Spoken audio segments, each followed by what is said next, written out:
Lá no ICL, gente, o nosso querido João César de Castro Rocha. Deixa eu ver o que o professor falou por lá. Bora. Em rede nacional. É que o chefe da Casa Branca foi para a TV requentar várias mentiras sobre a derrota dele para o Joe Biden em 2020 e acusou a China, vejam só, a China de interferência nessa disputa. O Trump e Flávio citaram as eleições na Venezuela e mentiram ao dizer que as máquinas de votação em seus países seriam vulneráveis a manipulações semelhantes. Olha, professor, a gente vê aí um copy-paste, né? Um Ctrl-C, Ctrl-V, porque faz lá, repete cá, assim.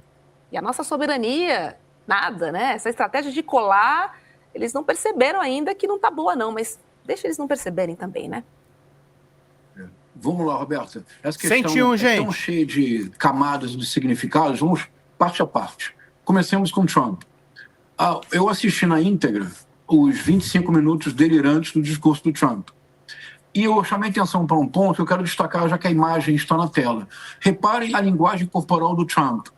Reparem como é uma linguagem corporal muito diferente da usual. Os ombros caídos, olhando para baixo, sem nenhuma energia, aquela energia característica do Trump, em que ele faz os discursos com as mentiras as mais absurdas, mas ele as profere com grande convicção. Vejam esta linguagem corporal. É a linguagem corporal do prenúncio da derrota, na eleição de metade do mandato em novembro. Mas o que fez o Trump? Quando o Trump diz que em 2020 a China interferiu nas eleições para a vitória do Joe Biden, é uma mensagem ressentida que talvez para o Brasil não seja clara, mas para o público americano é evidente. Em 2016, houve indícios muito fortes da presença russa nas eleições norte-americanas, favorecendo Donald Trump, especialmente com mensagens vazadas da Hillary Clinton, o que permitiu ao Trump criar o grande meme, o grande bordão da eleição de 2016, eu acho que a Luiza Vilela estava nos Estados Unidos, que era o Crooked Hillary, a Hillary corrupta, a Hillary ladra. E isso se transformou no grande bordão do Trump, Crooked Hillary. Isso veio diretamente de mensagens vazadas pela Rússia do Putin. O Trump retoma o tema, agora atribui a China para favorecer o Biden, com uma alegação que havia uma máquina eleitoral vinda do chavismo, da Venezuela, portanto, a Smartmatic. E, de fato, Roberta, William, Melô, houve apenas um único condado, um county nos Estados Unidos em que se usou a Smartmatic. Vou repetir, houve apenas um único condado, isto é, uma zona eleitoral restritíssima que não afetaria sequer, por exemplo, a eleição para governador ou para senador. E eles tiram este dado de um único condado nos Estados Unidos inteiro que usou a Smartmatic para falar de uma grande conspiração. Então, essa é a circunstância norte-americana. Circunstância brasileira. O Flávio Bolsonaro aqui, ele dobra a aposta, porque ele mimetiza o pai na reunião com os embaixadores e ele mimetiza o Trump no discurso que o Trump acabou de fazer. Ele, portanto, está dobrando a aposta. O que nós precisamos caracterizar do discurso do Trump e das declarações do Flávio Bolsonaro? É a preparação para o golpe. Como assim? Esse golpe ele é preparado toda vez que as instituições perdem legitimidade. Porque é um paradoxo que a extrema-direita não consegue resolver. Funciona assim. E nós, do campo progressista, não aproveitamos ainda de maneira consequente esse paradoxo discursivo. É assim. Eles se apresentam como antissistema, mas eles querem se situar no coração mesmo do sistema, no seu centro. Mas não num centro qualquer. É um centro tentacular. São todos polvos. Porque eles querem o executivo, o legislativo e, sobretudo, o judiciário. Portanto, eles são um antissistema que desejam devorar o sistema inteiro. Primeira contradição. Segunda contradição, se de verdade as eleições são fraudadas, Roberto, você concorda que a única forma possível de protesto seria não participar? Mas se você participa do processo, você já o legitima. Essas são duas contradições que eles não têm como resolver. E se essas contradições forem aprofundadas e se os candidatos forem expostos a essas contradições, eles são estátuas de barro, eles não ficam de pé. Quando eles pedem é que não vale. Vai lá, Elô, é você. Isso.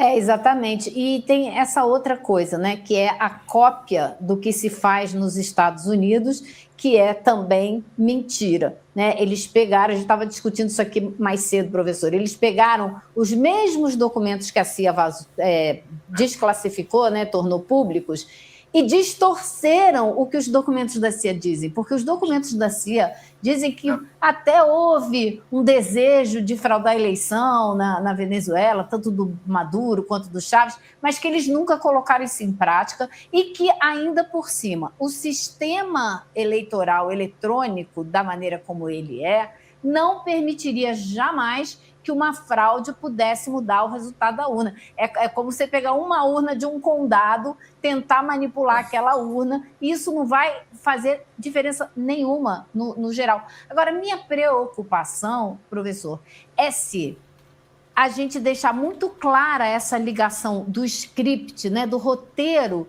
do Flávio aqui com o roteiro do Trump lá, que é muito, muito semelhante, se as pessoas vão entender e se essa associação, hoje em dia, é muito mais nociva do que vantajosa para o Flávio Bolsonaro. Se a população passou a ver o Trump como o problema do Brasil, muito mais do que o que ele acha que é um apoio, uma ajuda, né?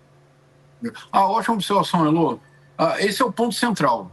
Do ponto de vista factual, não há nada que sustente o que o Trump está dizendo. Rigorosamente nada. E tem um ponto também que o relatório da CIA também assinala e que o Tribunal Superior Eleitoral assinalou no Brasil de maneira exaustiva em 2022, Elô. É que uma vez que há a votação, a urna fica, por assim dizer, para que nossa audiência entenda, offline. Então não há nenhuma possibilidade real de uma ingerência externa, porque uma vez que a votação termina, a urna, por assim dizer, de novo, para que a audiência entenda, é como se ela fosse desconectada da internet. Portanto, não há possibilidade nenhuma de uma interferência externa na hora da apuração. Esse é um ponto fundamental. Isso não vai afetar em nenhuma circunstância o discurso, nem do Trump, nem do Flávio Bolsonaro, porque o próprio da extrema-direita é a manipulação muito hábil e inteligente de um dado objetivo. Houve alguma urna eleitoral vinda da Venezuela nos Estados Unidos? Sim, houve. Uma Smartmatic. Foi utilizada onde? Num único condado. Existe alguma evidência que os votos deste condado foram manipulados? Não. Mas você encontra uma frase que diz no relatório: uma urna veio da Venezuela, Smartmatic. Eles tiram essa frase e desta frase eles fazem uma verdadeira bola de neve. Esse é o recurso que a extrema-direita sempre utiliza. No caso brasileiro, você levantou um ponto muito importante, Elô, é que o bolsonarismo está apostando todas as suas fichas, inclusive as fichas que não possui, no fato objetivo de que em novembro de 2026, Donald Trump será um político forte. Elô, nós vimos o Donald Trump na Copa do Mundo. Nós vimos uma vaia, para utilizar um termo que agora está na moda, uma vaia homérica. O Donald Trump, se você me permite, Elô, é um Ulisses que não tem Ítaca para retornar, não tem casa que o receba bem. Não há casa possível para o Donald Trump. O Donald Trump vai se tornar um homeless. Pois é, ele né, vai se Emerson? tornar que nem o Otelo. Há um momento no Otelo em que um personagem muito ressentido, porque ele ama Desdémona, e Desdémona se apaixonou por Otelo. O Rodrigo, ele fala assim: quem é o Otelo? Ele fala: a willing stranger of here and everywhere. Olha que bonito, Elô. Willing, um estrangeiro errante daqui e de todos os lugares, um pária, portanto. O Trump, em breve, será um pária nos Estados Unidos. Toda estratégia... É muito bom, né? Sem o benefício de ser uma boa banda, né? Nem isso. Então, todo o bolsonarismo se apoia no fato objetivo de que o Trump continuará sendo o Trump que foi eleito em 2024. Me permita, para a nossa audiência, uma observação que eu acho que esclarece muito. As pessoas se perguntam: mas como que os democratas não reagiram logo no início do mandato do Trump? Não tinha como, Elô. A vitória do Trump em novembro de 2024 foi a mais acachapante vitória de um presidente republicano nos últimos 50 anos. Quer dizer, ele tinha uma legitimidade dada pela vitória impressionante que ele teve. Essa legitimidade ruiu completamente com a guerra absolutamente deslocada contra o Irã e com as derrotas humilhantes que eles têm sofrido do Irã.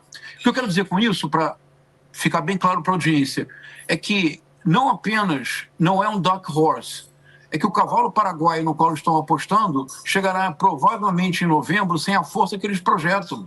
Mas isso não deixa de ser, não torna a situação menos preocupante. Porque para estar 3 pontos, e eu passo para você, Elô, para o William e para a Roberta, olha só, Comando Vermelho e PCC declaradas organizações terroristas internacionais. Escudo das Américas associado à ideia de que é preciso considerar as organizações de extrema esquerda organizações terroristas internacionais. Denúncia das urnas. O roteiro que se está armando é um roteiro muito previsível. Em caso de derrota, golpe de Estado. Isso sim é muito preocupante. O professor, o que leva eles seguirem associados ao Trump desse jeito? Porque assim, a gente nunca pode descartar a hipótese das pessoas só serem burras também, né? Existe essa possibilidade, às vezes a gente cria grandes teorias e, na verdade, a pessoa só é burra. A pessoa não consegue ter uma leitura clara da realidade e comete burrices sequencialmente. Mas não me parece que seja o caso que todo mundo na extrema-direita seja burro. Que leitura torta é essa que eles fazem da realidade e que eles não conseguem simplesmente se desassociar desse personagem que claramente já prejudicou a extrema-direita no Brasil. Eles já foram prejudicados ano passado, professor. A memória falha aos bolsonaristas e à extrema-direita. Eles continuam associados a esse discurso. Mais ou menos, né? O Tarcísio se desassociou. Só para você ver que não é todo mundo burro. O Tarcísio soltou a mão do Trump, botou o bonezinho, fez a dancinha, hoje não fala mais sobre o assunto.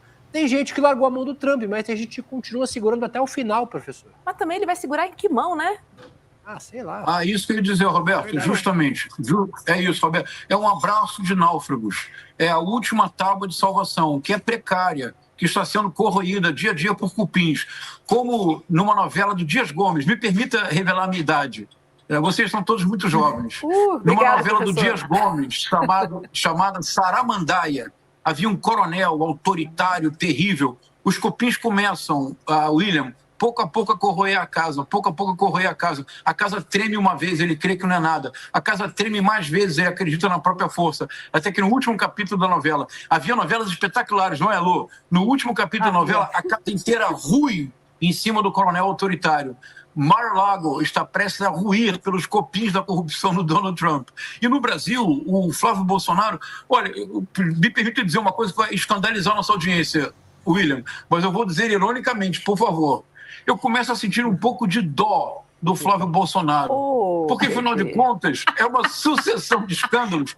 Nós agora descobrimos... O senhor pediu muito agora, não dá. Dói muito. Depois do áudio com o Vorcaro, da visita ao Vorcaro com tornozeleira, nós agora descobrimos que ele deu notas de 1,5 milhão para o Vorcaro, e eu escutei, hoje de manhã, preparando a nossa conversa, eu escutei o vídeo do Flávio Bolsonaro com uma cara de pau que deveria ganhar um Oscar. Na verdade, eles deveriam ter contratado não o Jim Caviezel, mas o Flávio Bolsonaro para o papel do pai. O senhor tem toda a razão. Ele diz, prestei, e ele usou uma palavra complexa para a família Bolsonaro. Eu prestei serviços advocatícios. Pronto, mereceu 500 mil reais. Eu é isso. Ai, que fácil. E era um trabalho privado. Eles adoram dizer isso para tentar justificar que não tem que explicar nada. É coisa privada, não tem que explicar. Isso. William, não sobrou ninguém. Não sobrou ninguém a tal ponto que o Flávio não consegue não consegue completar a chapa. Tereza Cristina recusou, Ciro Garcia é neutro. Os 2 partidos principais já declararam que os seus liberaram os aliados para a votação. Daqui a pouco só vai sobrar uma vice-presidente possível. Roberto, sabe quem é? Quem? É a Michelle. Ou a Zanata, eles vão de Zanata. Eu acho que eles vão acabar indo de Zanata, por falta de opção. Agora... O campo progressista apoia enfaticamente. Zanata, né? Com certeza. Gente, vamos esperar. Hoje é 23 de julho, ainda não tem vice. Agora, professor, o ex-governador, né, o Antônio Garotinho, ele anda chamando a atenção, porque ele deu uma entrevista ao SBT News para Basília Rodrigues e disse que uma bomba estava prestes a estourar no Rio de Janeiro, o que gerou, obviamente, uma comoção e vários comentários nas redes sociais. Mas e aí, 9h49, não temos bomba, mas será que ele tem alguma informação privilegiada? O senhor que é do Rio de Janeiro e acompanha de perto aí a política no estado? Olha, aqui eu vou utilizar a estratégia do Flávio Bolsonaro, eu vou mimetizar o Matheus Pichonelli, que é um dos redatores excelentes aqui da produção. Ele matou a charada. O Antônio Garotinho virou o povo Paulo da polícia do Rio de Janeiro. Você recorda daquele povo que na Copa da Alemanha ele decidia quem ia vencer? O Garotinho virou o povo Paulo. Isso é graças ao Matheus Pichonelli. Roberta, eu acho que já aconteceu. Ele apenas se antecipou. Quer dizer, eu imagino que o que o Garotinho estava afirmando só tem duas possibilidades. Ele já sabia dessas notas fiscais do Flávio Bolsonaro e estava antecipando, porque é um grande escândalo, ou haverá a única outra possibilidade, que ainda haverá alguma operação de busca no Rio de Janeiro, mas isso é pouco provável a essa hora, porque essas operações ocorrem geralmente 6, 7 horas da manhã. Então, para dar crédito ao nosso povo Paulo da política carioca, eu diria que ele antecipou a notícia, porque eu considero, em alguma medida, essas notas fiscais um escândalo mais grave que o do filme. Porque, veja, Elô e William, no filme ele pode dizer, não, era para um filme. Não era, os 63 milhões não tem assinatura Flávio Bolsonaro.